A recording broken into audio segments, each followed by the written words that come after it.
नमस्कार, आप देख रहे हैं एबी स्टार न्यूज। मैं हूं आपके साथ सपना वर्मा। वक्त हो चला है अपना उत्तर प्रदेश का। पहली खबर पिनाहाट से है, जहां पर इन दिनों ग्रामीणों के लिए एक बड़ी सौगात का यहां ऐलान किया गया है। आपको बता दें कि यहां पर विधायक महारानी पाशलिका सिंह ने केजरा घाट पर प्लाटून पुल का फीता काटकर उद्घाटन किया है। ग्रामीणों की समस्याओं को देखते हुए यहां विधायक ने 1,24,00,000 की लागत से लोक निर्माण विभाग ने पैंटून का निर्माण किया है, जिसके निर्माण से उत्तर प्रदेश और मध्य प्रदेश के करीब 100 गांव और पैंटून पुल निर्माण से फायदा होगा। इस पुल के निर्माण से 120 किलोमीटर के चक्कर काटने से बचा जा सकेगा। इस पुल के उद्घाटन के दौरान विधायक ने ग्रामीणों को संबोधित भी किया, जिसके बाद ग्रामीणों में खुशी का माहौल यहां देखने को मिला।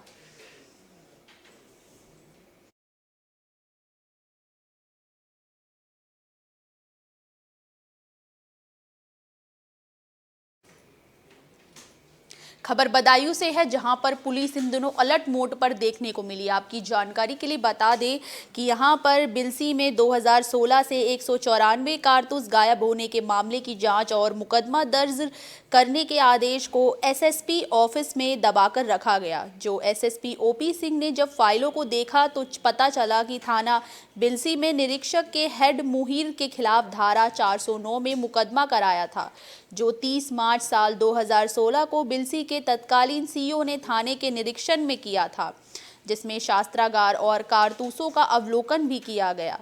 इसमें उन्होंने पाया कि 303 बोर राइफल के 113 बोर राइफल के 52 एफएलआर के 22 एंटी राइट गन के 3 और रबर गन के 4 कारतूस गायब थे। इस पर उन्होंने तत्कालीन हेड मोहरियर और थाना अध्यक्ष से जानकारी ली, लेकिन संतोषजनक जवाब न मिलने पर जिसके बाद उन्होंने तत्कालीन सीईओ से इस मामले की तत्कालीन एसएसपी को जांच के आदेश का यहां अनुरोध दिया, जिसके बाद तत्कालीन एसपी मुन्ना लाल ने यहां जांच के आदेश दिए।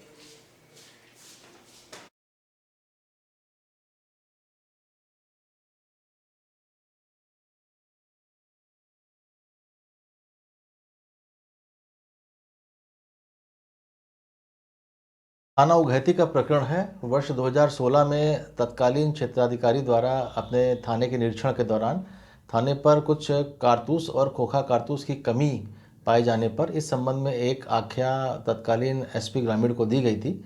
एसपी ग्रामीण द्वारा इस संबंध में प्रारंभिक जांच करने के उपरांत इस मामले में अभियोग पंजीकृत किए जाने की संस्तुति तत्कालीन एसएसपी महोदय को की थी और 2016 से ये फाइल पुलिस कार्यालय में दबी रही।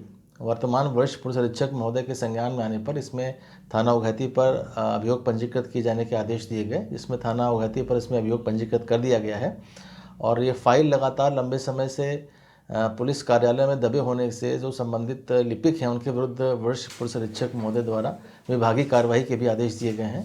जो विभागीय कार्रवाई इसकी पृथक से चल रही है। खबर बदायूं से है, जहां पर बीजेपी की तरफ से किसान सम्मेलन का यहां भव्य तरीके से आयोजन किया गया। आपकी जानकारी के लिए बता दें कि बदायूं के दंतागंज में भारतीय जनता पार्टी ने किसान सम्मेलन आयोजित किया, जिसमें तहसील दंतागंज के गनौला इंटर कॉलेज के मैदान पर पहुंचे उत्तर प्रदेश के आबकारी विधायक मंत्री राम नरेश अग्निहोत्री ने किसान सम्मेलन को संबोधित किया। वहीं उन्होंने बीजेपी सरकार के विकास गिनवाकर किसानों को साधने का काम किया और बोले कि चुनाव के समय अवैध शराब के निष्कर्षण पर लगाम लगाने की बात भी इस दौरान उन्होंने कही और अब की बार किसानों की आय दुगनी हो, ऐसा उन्होंने वादा भी किया।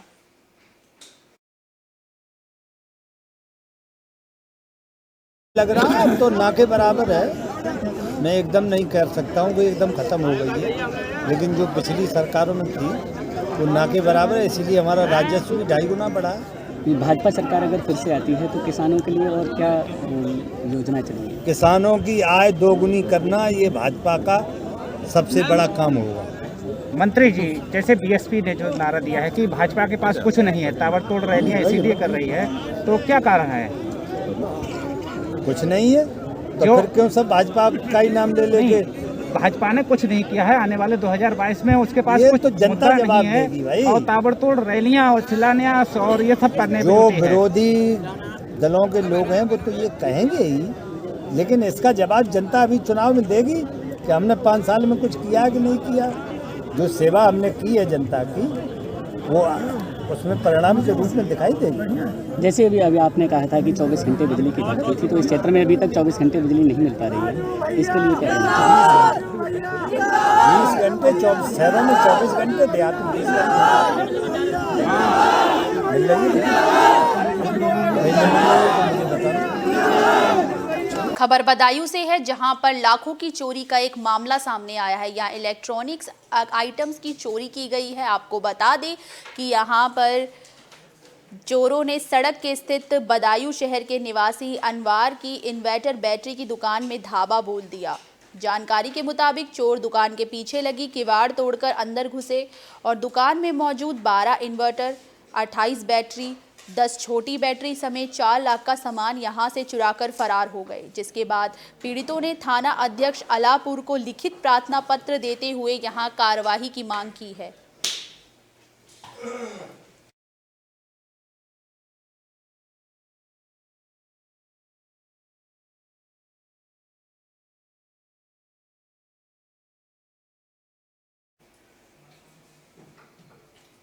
खबर गोंडा से है, जहां पर किसानों का गुस्सा इन दिनों सामने आया है। आपकी जानकारी के लिए बता दें कि यहां पर किसान काफ़ी परेशान नजर आए। यहां सरकार लगातार किसानों की हित की बात करती है और पिछला गन्ना बकाया भुगतान को लेकर भी यहां बड़े बड़े दावे पेश किए जा रहे हैं।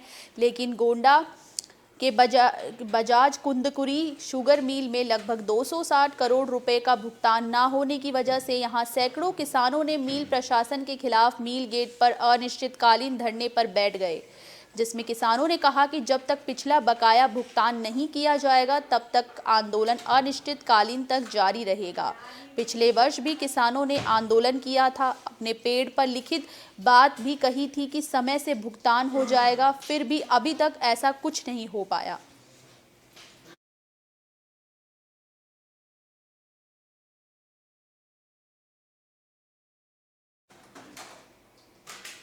खबर प्रयागराज से सामने आई, जहां समाजवादी पार्टी के कार्यकर्ताओं ने यहां पर कैंडल मार्च निकाला। आपकी जानकारी के लिए बता दें कि यहां पर सपा कार्यकर्ताओं ने कैंडल मार्च निकालकर हंडिया में हाथरस की बेटी का स्मृति दिवस मनाया, जिसमें समाजवादी पार्टी के राष्ट्रीय अध्यक्ष अखिलेश यादव के निर्देश पर हंडिया में समाजवादी पार्टी के नेता कमलेश गुप्ता की अगुवाई में कार्यकर्ताओं ने कैंडल मार्च निकालकर हाथरस की बेटी का स्मृति दिवस मनाया। समाजवादी पार्टी के राष्ट्रीय अध्यक्ष ने पार्टी के कार्यकर्ताओं और अन्य सहयोगी दलों से अपील की कि हर महीने की 30 तारीख को हाथरस की बेटी का स्मृति दिवस मनाने का यहाँ काम किया जाएगा और बीजेपी सरकार को याद दिलाया जाएगा कि कैसे वह दलित और महिला विरोधी सरकार है।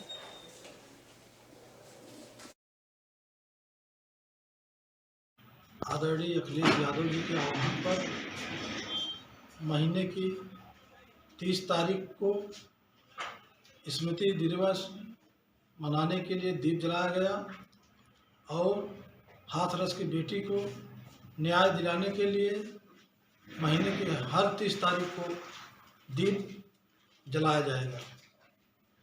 यह कार्यक्रम किया गया। समाजवादी पार्टी के राष्ट्रीय अध्यक्ष आदरणीय अखिलेश यादव जी के आह्वान पर यह स्मृति दिवस के रूप में एक दीप जलाया गया।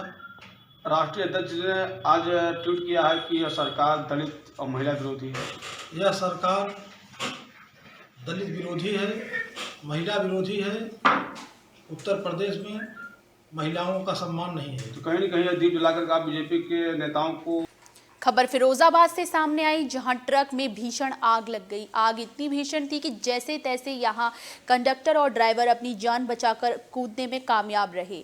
लाई से एक ट्रक शुक्रवार को अहमदाबाद से फिरोजाबाद आ रहा था। उस दौरान ट्रक में अचानक आग लग गई।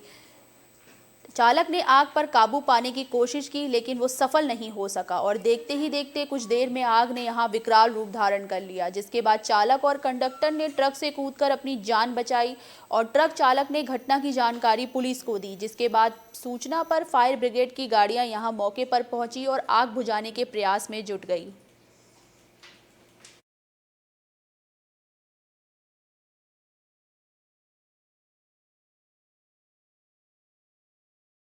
आदरणीय अखिलेश यादव जी के आह्वान पर था लोडर अहमदाबाद से आ रहा था, ये फिरोजाबाद का सामान था।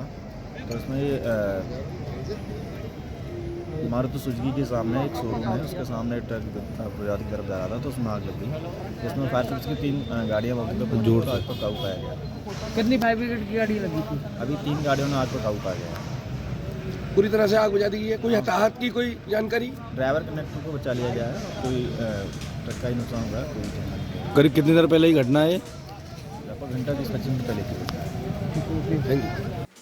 खबर फिरोजाबाद से है, जहां पर ट्रक, ट्रैक्टर और रोडवेज बस की आपस में टक्कर हो गई। टक्कर बेहद ही भीषण थी। आपकी जानकारी के लिए बता दें कि फिरोजाबाद जिले के थाना सिरसागंज क्षेत्र में शुक्रवार की सुबह घने कोहरे की वजह से ट्रक, ट्रैक्टर, रोडवेज बस की आपस में टक्कर हो गई और इस टक्कर में रोडवेज के चालक सहित आधा दर्जन सवारियां यहां घायल हो गई, जिसके बाद सभी घायलों को एम्बुलेंस के जरिए अस्पताल में भर्ती कराया गया, जहां डॉक्टरों ने रोडवेज बस के चालक को मृत घोषित कर दिया। सूचना पर चालक के परिजन मौके पर पहुंचे, जिसके बाद परिजनों में यहां कोहराम मच गया। परिचालक की माने तो चालक रोडवेज में संविदा कर्मी के तौर पर तैनात था। कि आगे ट्रैक्टर चल रहा था, पीछे ट्रक आ रहा था उससे, तो ट्रक और ट्रैक्टर की पहले भिड़ंत हुई। पीछे से हमारी बस आ रही थी, कोहरा में दिखाई नहीं दिया, तो सीधे उसमें फिर तीनों का एक्सीडेंट हो गया, मतलब इकट्ठा हो गया। कितने लोग घायल हुए हैं? उसमें लगभग में 7-8 लोग घायल हुए हैं। अच्छा, क्या ड्राइवर की क्या स्थिति है? ड्राइवर की स्थिति सर ज़्यादा सीरियस है और उसकी हालत सर नाजुक ज़्यादा बताई जा रही है। और घायल कहाँ फिरोजाबाद भेज दिया, कहाँ कर दिया? हाँ, रेफर फिरोजाबाद के लिए कर दिया है। परिचालक हूँ जी, क्या घटना हुई है? घटना सिरसागंज पर ट्रक और ट्रैक्टर में एक्सीडेंट हुआ था जी। और हमें पीछे से रोडवेज बसाई से नहीं दिखाई दिया, तो वो भी ट्रक में टकरा गई जी। तो उसमें ड्राइवर ख़त्म हो गया है और परिचालक से भी चोटें आई हैं और सवारियों के भी 6-7 सवारियों के भी चोटें आई। खबर महोबा से सामने आई, जहां पर वैश्य एकता रैली का भव्य तरीके से आयोजन किया गया। आपकी जानकारी के लिए बता दें कि जिला महोबा में भारतीय वैश्य एकता परिषद के तत्वाधान में राजनैतिक अधिकार यात्रा रैली निकाली गई। इस रैली में मुख्यालय के बाईपास स्थित लक्ष्मी नारायण मंदिर से पूरे नगर में हजारों की संख्या में लोग शामिल हुए, जिसमें लोग समाज सेवी विनोद पुरवार का इकबाल बुलंद करते हुए नजर आए।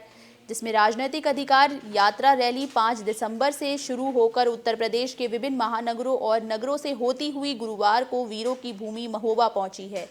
इस यात्रा का मुख्य उद्देश्य वैसे समाज में राजनीतिक चेतना का स्मरण करना और राजनीतिक दलों पर दबाव बनाना, ताकि जो वैश्य बहुल्य क्षेत्र है उनमें आबादी के आधार पर टिकट मिल सके। धन्यवाद। व्यापारी समाज जहाँ का व्यापार अच्छा होता है वही देश बढ़ता है। पहले से आप देखते आए हो, ईस्ट इंडिया कंपनी ने आके भारत में राज्य किया था। आज व्यापारी वर्ग की उतनी पूछ नहीं हो रही है, जबकि आज सरकार 1 या 2% को सर्विस देती है। व्यापारी वर्ग कम से कम 5 से 7% लोगों को व्यापार और रोजगार देती है। नरी नारायण को मैंने पूजा है, हमेशा मैंने माना है कि गरीब जनता ही हमको बना के देती है। लोग कहते हैं कि हम लोग उनको रोजगार देते हैं, लेकिन आगे भारत में कितनी गरीब जनता है, ये लोग हम लोग कितना मजबूत कर रहे हैं। ये लोग नींव के पत्थर हैं। और आज मैं अपने द्वारा चाहता हूँ कि मैं विधायक बन के मैंने जितना अभी तक कर सका किया है, लेकिन अब विधायक बन के मैं चाहता हूँ जनता को आगे बढ़ाएं, क्योंकि जनता ही का वोट ही सबको राजा बनाती है। यहाँ पर जो राजा होते हैं पेट से नहीं निकलते, यहाँ जनता ही चुनती है। आज अगर ईश्वर चाहेगा मैं अपनी भारतीय वैश्य एकता परिषद द्वारा राजनीतिक अधिकार यात्रा लक्ष्य 2022 5 दिसंबर से प्रारंभ हुई, जो उत्तर प्रदेश के विभिन्न नगर, महानगर, कस्बों से होती हुई आज महोबा की क्रांतिकारी वीर भूमि पर पहुंची है। इस यात्रा का मूल उद्देश्य वैश्य समाज में राजनीतिक चेतना का स्फुरण कराना तथा राजनीतिक दलों पर दबाव बनाना। जो वैश्य बहुल क्षेत्र हैं उन स्थानों पर प्राथमिकता के आधार पर टिकट मिलने चाहिए। उत्तर प्रदेश में 403 विधानसभा क्षेत्र वैश्य बहुल है, जहां वैश्य मतदाता प्रभावी संख्या में रहता है। 106 विधानसभा क्षेत्र वैश्य बहुल है। हमारी मांग है कि जो राजनीतिक दलों ने नारा दिया था कि जिसकी जितनी आबादी, सत्ता में उसकी उतनी भागीदारी, ये सिद्धांत सभी समाज के वर्गों पर लागू किया गया। उत्तर प्रदेश के बुलेटिन अपना उत्तर प्रदेश में आज के लिए बस इतना ही। मुझे दीजिए इजाजत। देश और दुनिया से जुड़ी तमाम खबरों के लिए देखते रहिए AB स्टार न्यूज़। नमस्कार।